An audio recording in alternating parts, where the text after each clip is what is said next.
João Calabria nasce dia 8 de outubro de 1873 em Verona, sétimo e último filho de Angela Foschio e Luigi Calabria.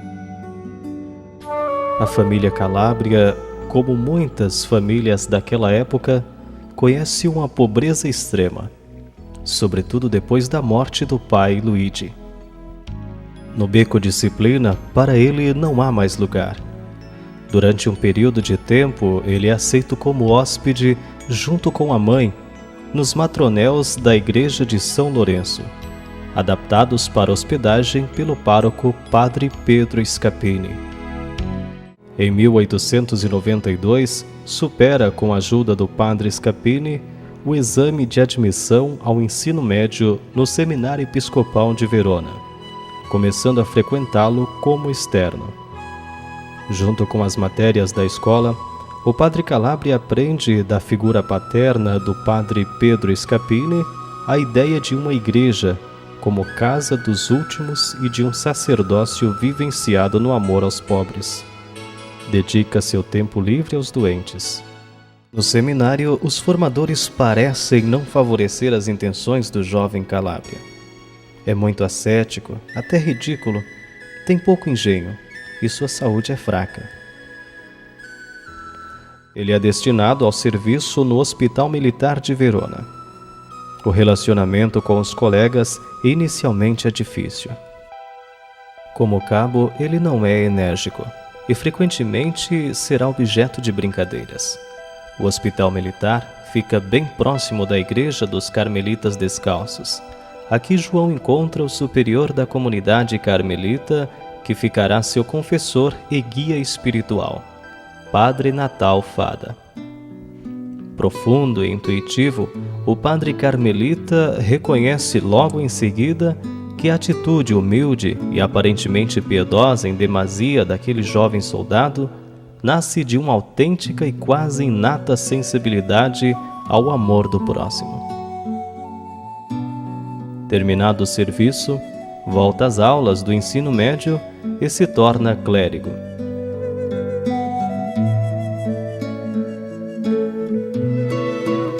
Junto com alguns amigos, entre os quais o conde Francisco Pérez, dá vida a uma obra piedosa, que tem como objetivo a visita semanal aos doentes.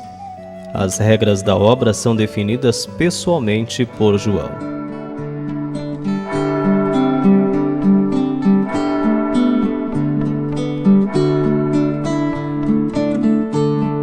Ainda quando eu era clérigo, o Senhor me deu um claro sinal.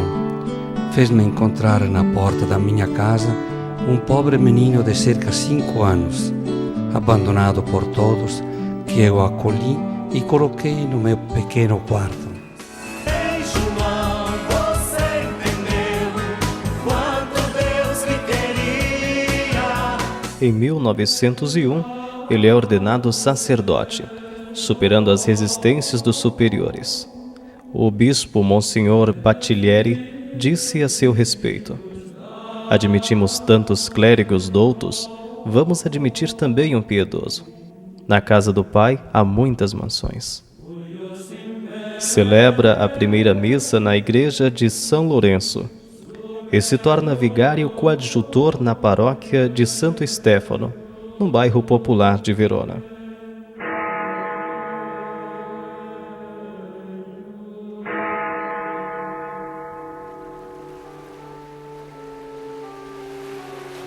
Começa uma obra de assistência aos meninos pobres. Encontra-os nas ruas, nos becos, nas praças, pequenos limpa-chaminés que descem das montanhas de Trento para fazer um trabalho perigoso e mal retribuído.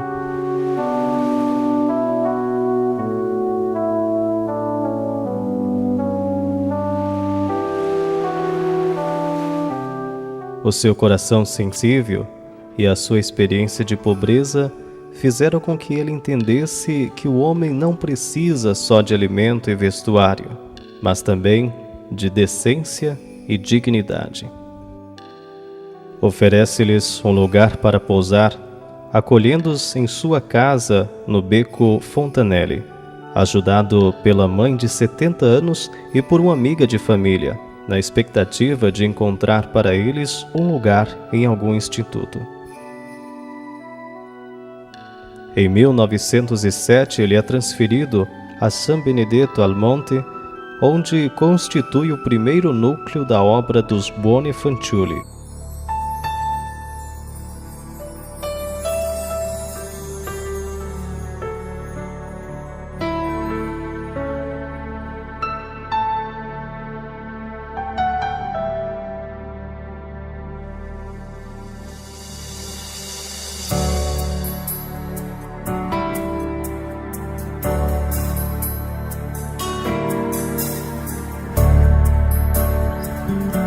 Com a ajuda do padre Desenzani, encontra para seus pequenos, que aumentam continuamente, a primeira verdadeira sede no Becco Caserotte, na paróquia de San Giovanni in Valli.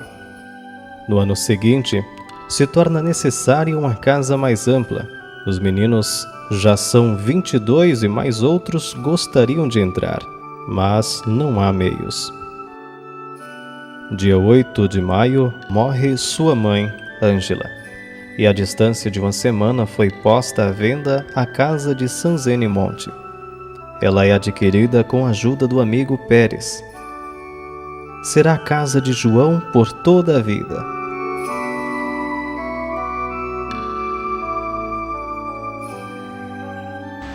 Frequentemente, com o coração repleto de dúvidas e de angústias, irá pensar de novo no caminho percorrido. Talvez seja uma ousadia o fato de ele se ocupar com os meninos. Buscai em primeiro lugar o reino de Deus e a sua justiça. O resto vos será dado em acréscimo. Esta frase lhe tinha entrado no coração com uma clareza que o deixava admirado e pasmo. Deus enviará os sinais da sua vontade e lhe dará o que serve para realizá-la. Ao homem cabe a tarefa de reconhecê-lo e favorecer o seu projeto na humildade e obediência. Ninguém dos meninos pague. Seja absolutamente proibido qualquer tipo de publicidade. Nada de palestras, nada de patrocínios, nada de bingos de beneficências, não agradecimentos públicos. Se nós usarmos meios humanos, a obra imediatamente cessaria de ser de Deus, tornar-se-ia do homem e então irá para frente como um banco, como uma casa comercial que hoje floresce, mas amanhã pode falir. A índole desta obra é a de não possuir nada, de não pôr nunca dinheiro com fim de juro. Olha para as aves, para os lírios, são tão simples e tão lindos. Nós devemos ir só onde humanamente nada há de se esperar. Aos mais pobres, aos humildes. Temos que ser zero e miséria, trapos, argila, dispostos a tudo. E assim será melhor manifestada a providência. Em 1909, entra na casa Buonafanciulli o conde Francisco Pérez. Já alguns leigos deixaram seu trabalho para dedicar-se à obra. São os primeiros irmãos, ou melhor, os frades do 20º século, como o chamava o padre Calabria, capazes de assumirem-se juntos a responsabilidade de serem pais para os meninos.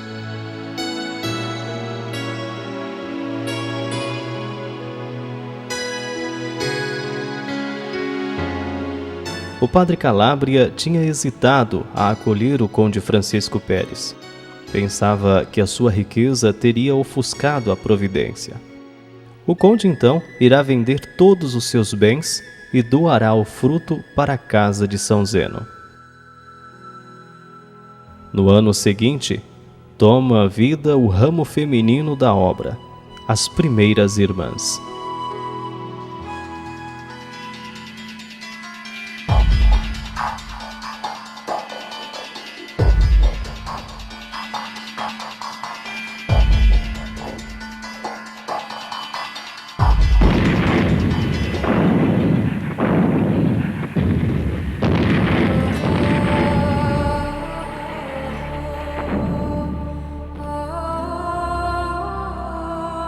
Nos 3 anos da guerra, as necessidades para matar a fome das centenas de pessoas em San Zeno foram enormes, pois faltavam as ferramentas, o pão e a polenta. Mas apesar de escasso, o alimento de alguma forma sempre chegou. Em 1919, a obra acolhe os órfãos da guerra na casa de Custozza, doada pelo bispo de Vicenza. Por causa do aumento contínuo dos meninos e das atividades, será mais vezes ampliada nos anos sucessivos. 3 anos depois é doado à obra o Santuário de Madonna de Campania.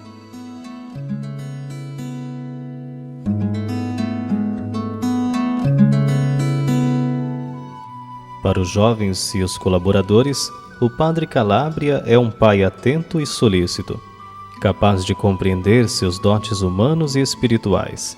Em 1932, as constituições da obra são aprovadas pelo bispo de Verona. A congregação será chamada Pobres Servos da Divina Providência. Nasce perto de Verona a cidadezinha da Caridade de Negrar. No pequeno hospital esmagado pelas dívidas e aceito pelo Padre Calabria, mesmo por esse motivo, ele vê o sinal da providência para uma nova atividade da obra, a Casa dos Doentes Pobres.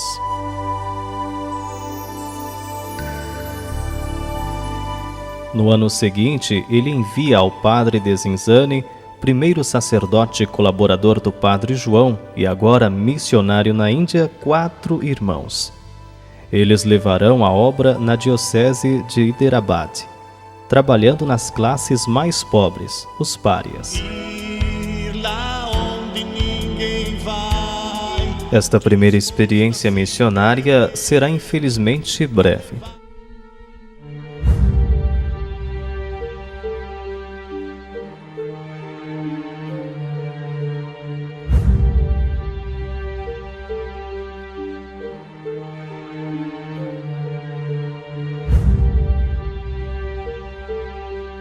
Agora está se agravando continuamente sobre a pobre humanidade. Quando eu vejo e ouço estes instrumentos de guerra, semeadores de estragos e de morte, parece-me ouvir a voz de Deus Criador gritando: basta, basta, basta de pecados. Vida verdadeiramente cristã, no pleno sentido da palavra. Nos dias que se seguiram ao armistício, a obra se presta de todas as formas para ajudar os pobres soldados, a fim de que possam superar as represálias. Abre as suas portas aos perseguidos políticos e aos hebreus, com os quais o Padre Calabria cultivava há muito tempo uma forte amizade.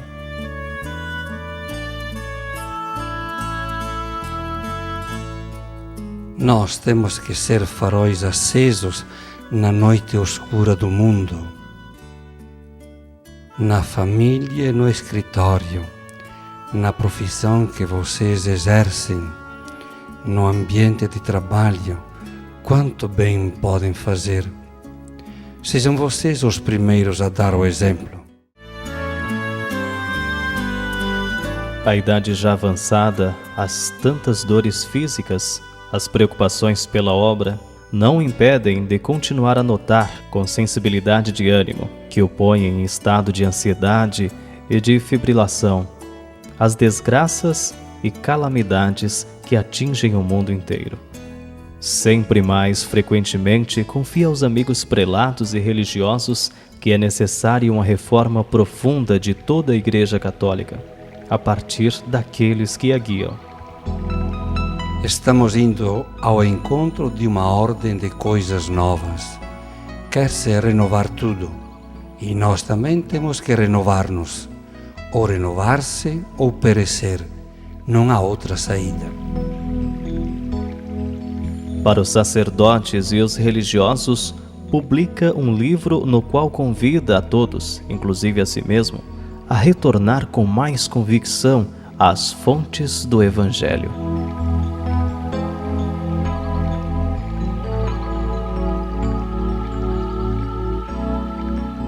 Amoldemos a nossa vida na vida dos apóstolos, para os quais Cristo era tudo, e fora dele nada valia e nada era importante.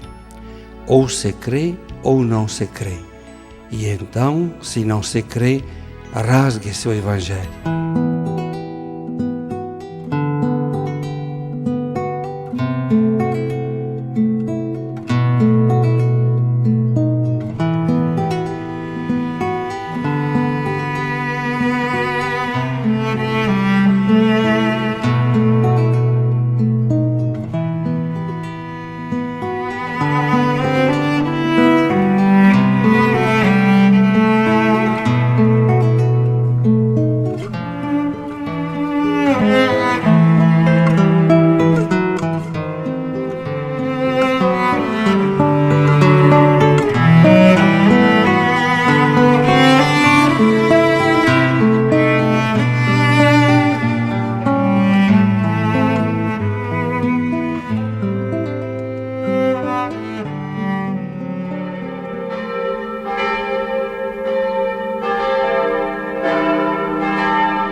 Con la nostra autorità apostolica, che i venerabili servi di Dio Giovanni Calabria d'ora in poi siano chiamati beati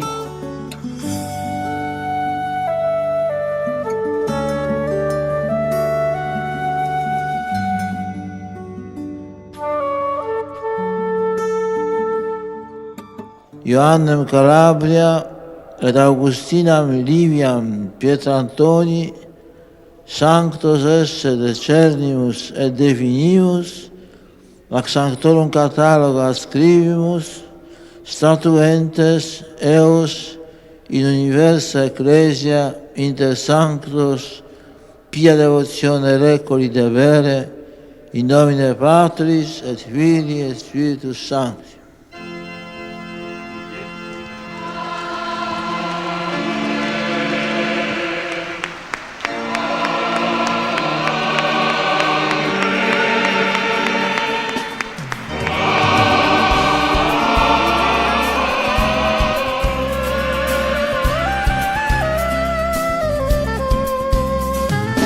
Olhem os lírios do campo, como se vestem tão belos.